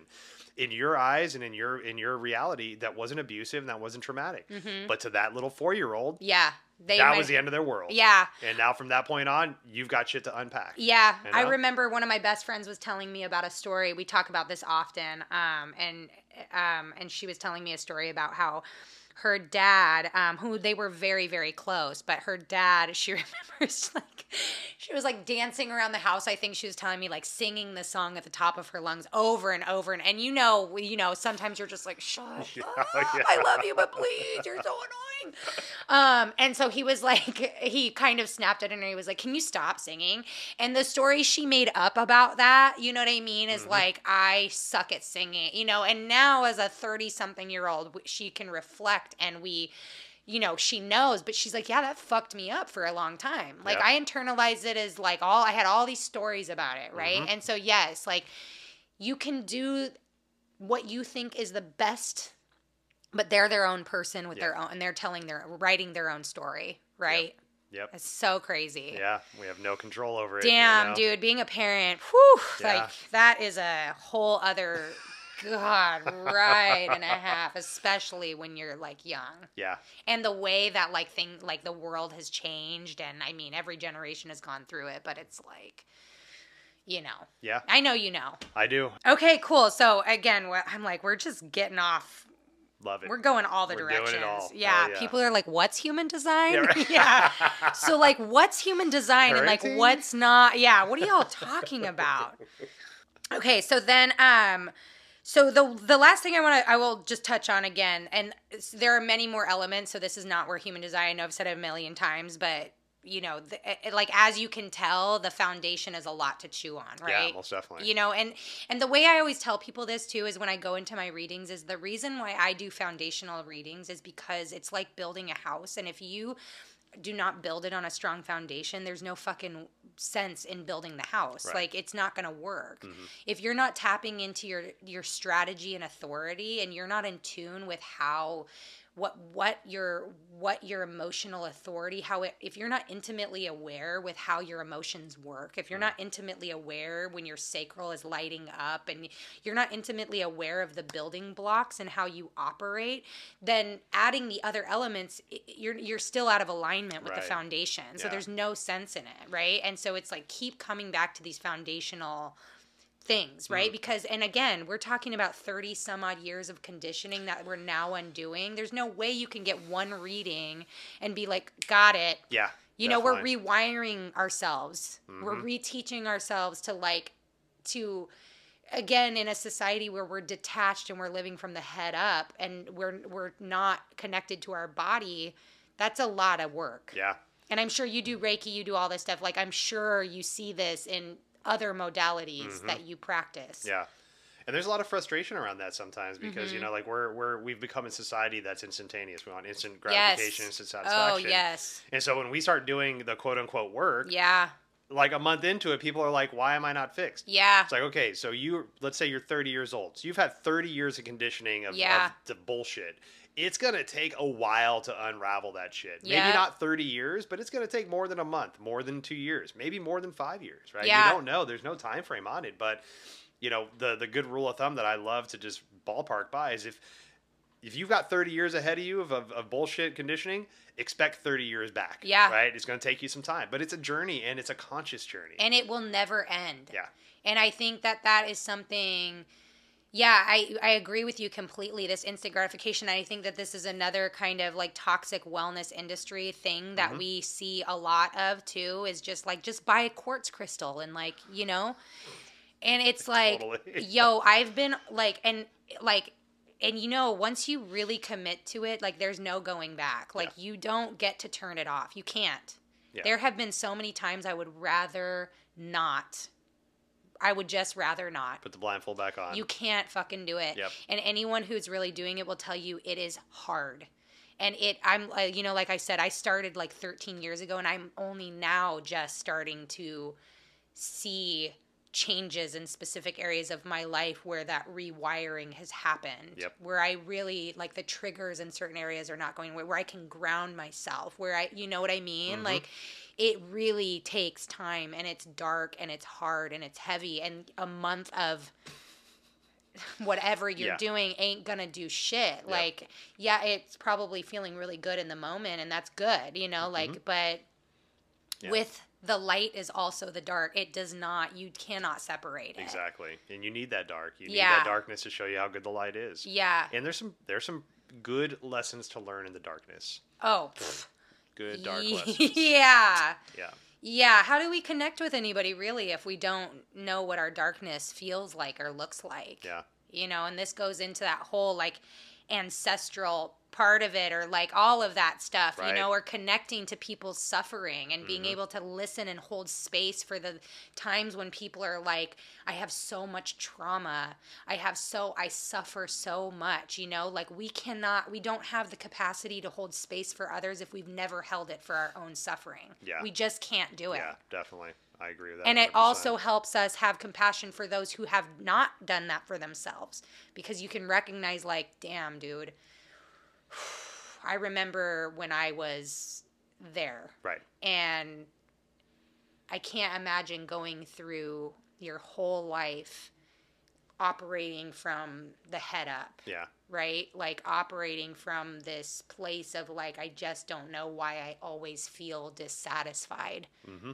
Right? The like, why me question. Damn. You know, why is it always me? Why can I never get ahead? Why can I? Yeah. Well, you know. Or I'm doing all the things that I've been told to do, like did the corporate job, the wedding, the marriage, I did all the things and I feel empty inside, right? And I'm not saying, you know, some people feel fulfilled, but, you know, checking the boxes and it's still like, I feel like shit. Yep. That was me.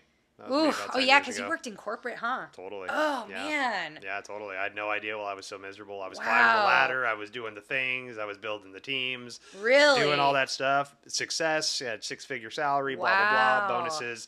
And was fucking miserable and just destroying relationships left and right, drinking excessively. Damn. Like just horrible.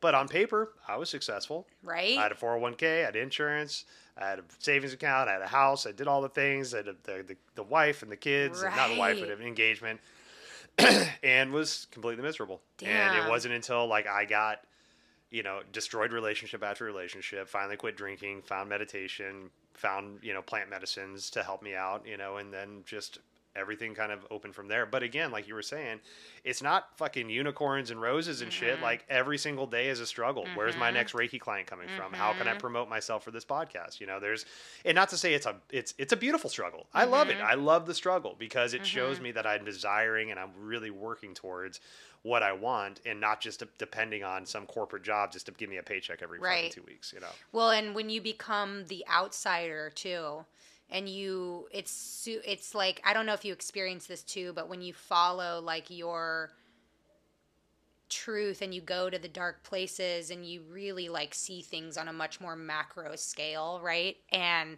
the majority of people don't. Mm-hmm. And that's kind of what I was saying is like, how is everything that is considered normal entirely fucked up, and how everything that's considered fucked up entirely normal? Mm-hmm. Like that, it's not an easy journey. Yeah. Like you're setting yourself up to be on the outside probably for your whole life, you know? Yep. But then it's like tying into the why, and I'm sure you do this too. Like it's not just about me either. It's about, I really see the direction we're heading in and it's not good. Yeah.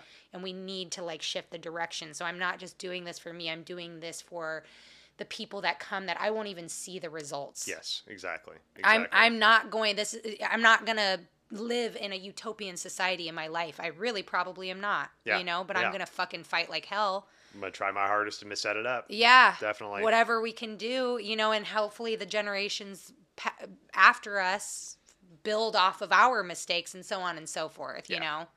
I don't know about you, but I got a lot of faith in this next generation. Like our kids are pretty fucking smart. Damn, I talked to some younger people and I'm just like, y'all have a lot more figured out than, and you know what's one of the things that I really love about this generation too is like their willingness to share their emotions.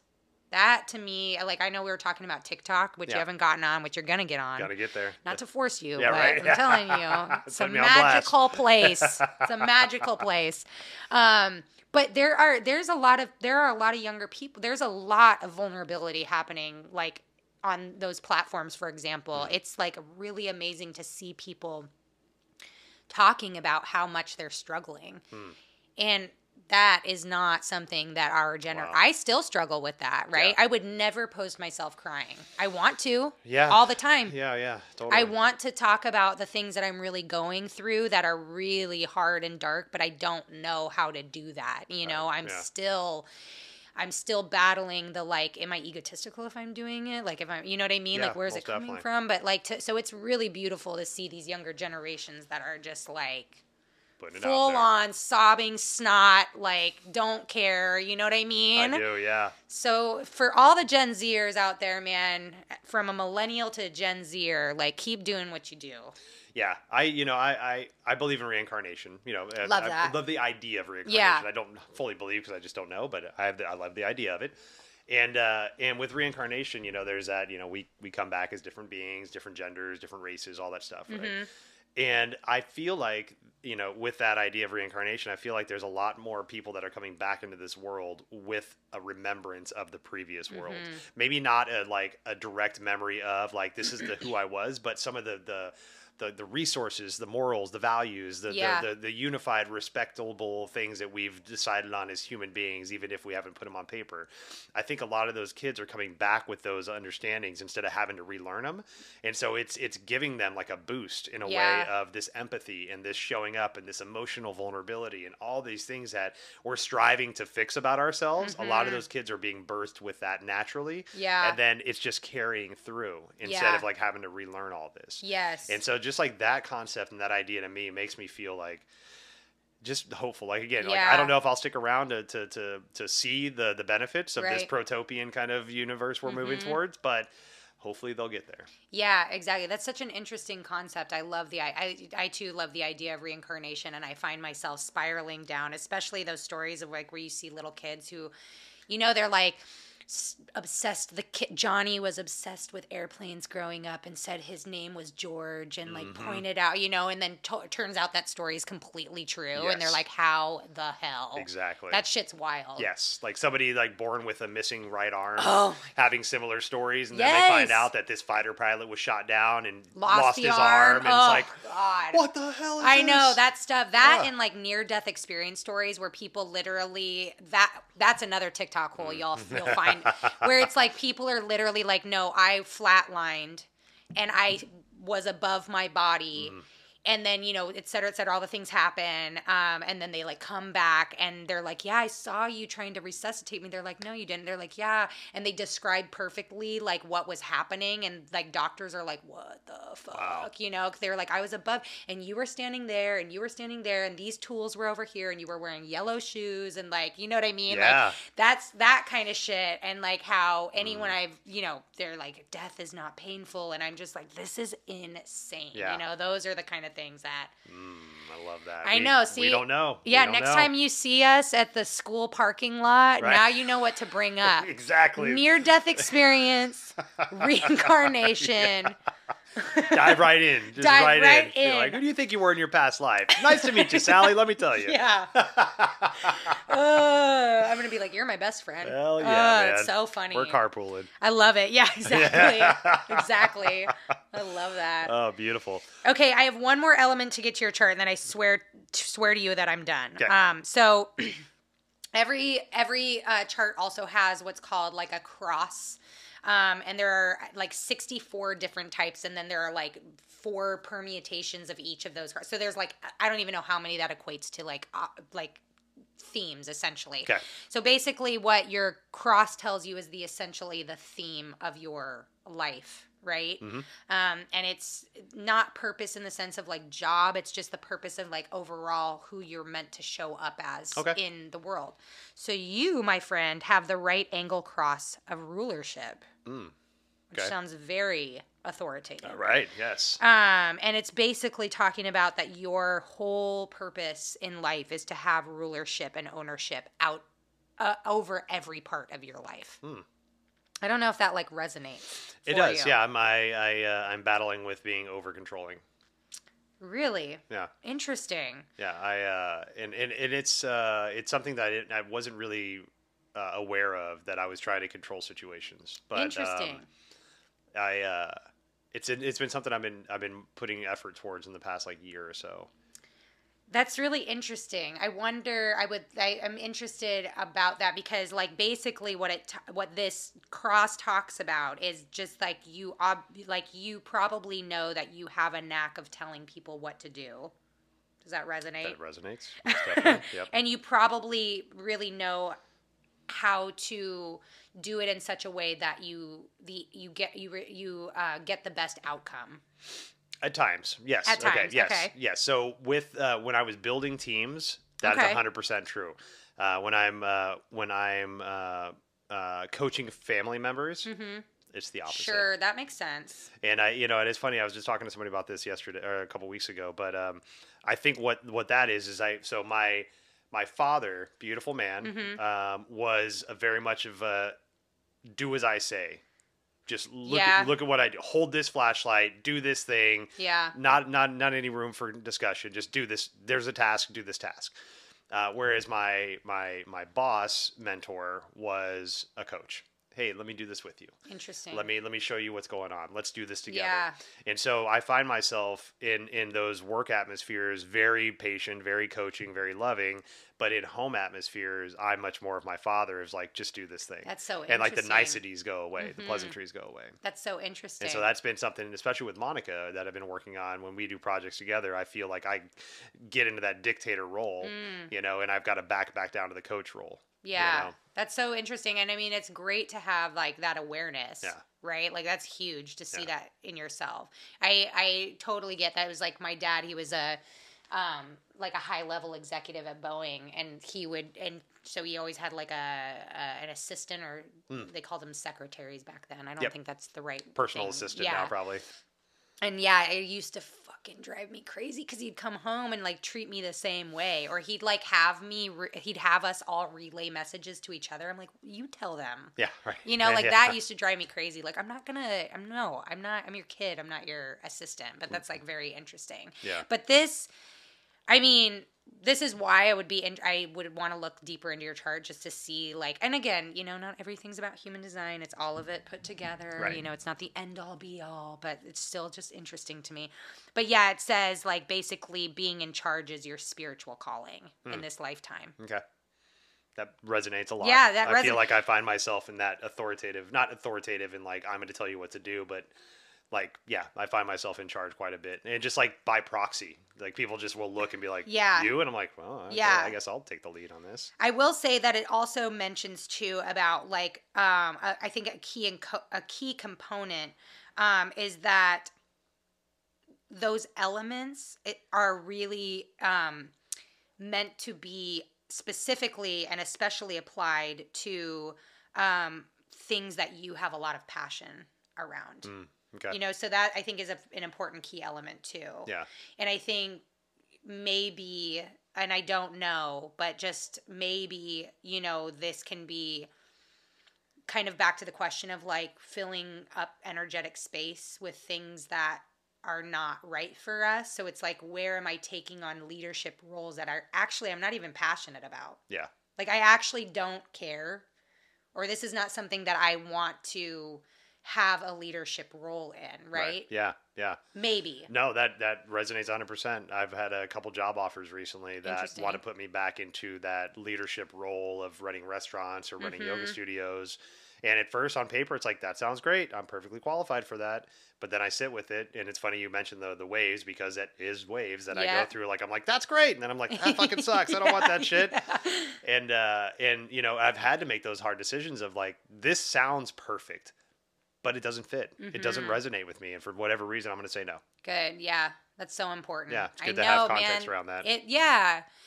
And so again, like, now you have like bits and pieces. I know you've had your chart done before, and we kind of were all over the place. But now, like you said, we have like bits and pieces that you can like really lean into and then revisit as like time goes, and then get deeper into it, But this is why, again, that I love human design, because you already knew these things about yourself. Right. I didn't tell you anything that you were like, really? Yeah. You don't say. Yeah. And I think that that's so important, because again, it goes back to trust and being like, well, maybe I actually don't need to have maybe I get to trust myself more. Yeah, you're Because building your intuition. everything that this person told me about myself resonated so much. So Yes. that means I already knew this. Mm-hmm. That's why I love it so much. There you go. Because And you know who you are. we do. We just get lost sometimes. Yeah. Trying to match what we see on TV or what we see on the streets. We know who we are Yeah. innately. We just got to get tapped back into that. Yeah, the shoulds and the shoulds of. To stop shooting all over yourself. Yeah, God, somebody- I had somebody tell me that not too long Yeah, I ago. love that. I heard like when I find myself telling myself I should, it actually means I probably shouldn't. Because if it's a should, then it's an obligation if nothing else, right? Right, I like that. Like it's not coming from me. It's coming from external places. Yeah. Love that. Something to chew on for all of us. Always. Well, this was the best. So I feel like I have a better understanding of human design now. Great. So thank you so much for Yes, spending that time. my pleasure. Before we sign off, how do people get a hold of you? I'll leave show notes and links and stuff like that. Great. But just how do people get a hold of you? If they Yeah, wanna so get there? I'm on Instagram. That is like my main form of communication, and you can find me at I am Lindsay Love, Lindsay with an A. I'm one of those Lindsay with an A, but I am Lindsay Love, and I'm very active on it, and I will respond to messages and all that stuff if people so choose to reach out. Hell yeah. Yeah. And so topics we didn't get to today that I want to bring you back and talk about are shadow work. Love that. And your band and your music. I would love that. Love it. So you have an EP or you have an album coming out in June. Yes. Yeah. Right? Okay. Yeah. So we went to Muscle Shoals, Alabama in June, which if nobody knows about Muscle Shoals, it's like the birthplace of so many incredible artists. Oh my God. So many incredible artists. Like I honestly didn't know when I went. I was like, whoa, like I did not know that. There's some good documentaries on Muscle Shoals. Yes, yeah. Totally. There's a really good one on YouTube for free actually, and cool. I think it's called Muscle Shoals. Like, but beautiful. Also, I will say it's beautiful. It's just so much music, and it's the most small town, humble place you could ever imagine. I mean, I was like hanging out, I was recording albums with Grammy award-winning artists and people who literally played on stage with Prince, and you would never ever ever be able to tell. They were the most chill, humble, slow-moving, deep southern drawl individual. And it could not have been a better experience. Like I am so glad I wasn't in like an LA place where it was just like I got to show up as myself, and there was no fluff. That's amazing. But yeah, so we recorded it in June, started playing out in July. And now we're just like right in this wave. We were like featured in Billboard, which is crazy and unheard of. Like American Songwriter did an article. So yeah, we're taking a hiatus until January. Going to start playing shows, hopefully get on tours, and then we're going to do an album release probably around June of 2022. So amazing. yeah, but I would love to come and talk about it. And Hell yeah, talk about your music. yeah, talk about some shadow work. I would love to Hell talk yeah. shadow work like at anytime. Beautiful. Yeah. Well, we will make that happen. Thank you so much. Thank you, Lindsay. We'll see you next time. Thank you. Thank you so much for spending time with Lindsay and I. I'll leave a lot of notes and links in the show notes for ways to contact Lindsay to get your own human design chart read. Also to listen to the music that she puts out, the band Jaws of Brooklyn, as well as her solo stuff. And please take a moment to like the podcast and whatever podcast platform you're listening to it on, as well as subscribe to the show. And if you have any notes or any comments, please leave those. Thank you so much. We'll see you next time.